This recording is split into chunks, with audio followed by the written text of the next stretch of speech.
నా పేరు కొత్తపల్లి తిరుపయ్య, సిరిపురం రైతుని. ఇక్కడ ఈ పెద్ద కాలువ ఎన్ఎస్పి కాలువ కట్ట దిగటం వల్ల మొత్తం అధికారుల నిర్లక్ష్యం అయ్యేది. వర్షాలు వచ్చి ఫ్లోటింగ్ అవుతున్నప్పుడు ముందు జాగ్రత్త చర్యగా వాటర్ బంద్ చేసుకోవాలి. అక్కడ అవకాశాల మేరకు అప్పుడు నిర్మించిన ఎస్ క్యాంపులు అవి వాటిని లేపి చేయకుండా అది నిర్లక్ష్యం చేసి రైతులు లాగం చేయడం కోసం ఈ అధికారులు మొత్తం కంకణం కట్టుకున్నట్టు ఉంది ఈ పరిస్థితి.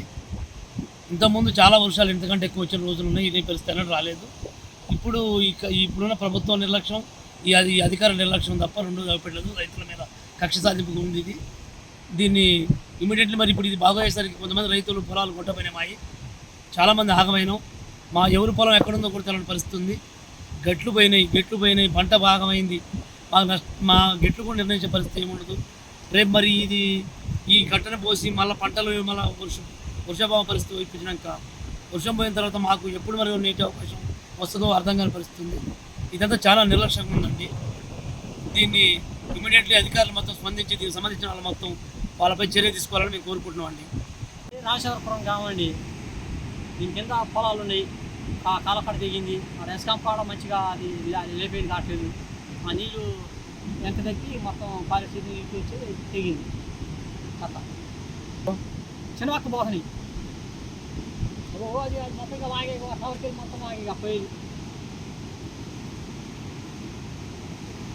రాజశేఖరపురం చెరువు పైన ఉంది, అది కూడా అల్లిపోసింది. అది ఇది మొత్తం అక్కడికి పోతుంది. నీళ్ళు ఓటయ్యే తెగింది కట్ట. వాడ ఎస్కాంపులు లేపినడితే ఇంత తెగపోవు, ఎస్కాంపు లేపేది కావట్లేదంట.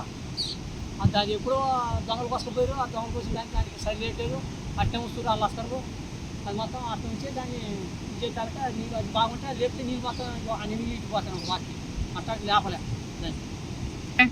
అప్పుడు దొంగలు కోసుకుపోయారండి, రాడ్లు కోసుకుపోయి అమ్ముకురికి దాన్ని అట్టే ఉంచారు. ఒకటే లేస్తుంది, ఒకటి లేవట్లేదు దానికి.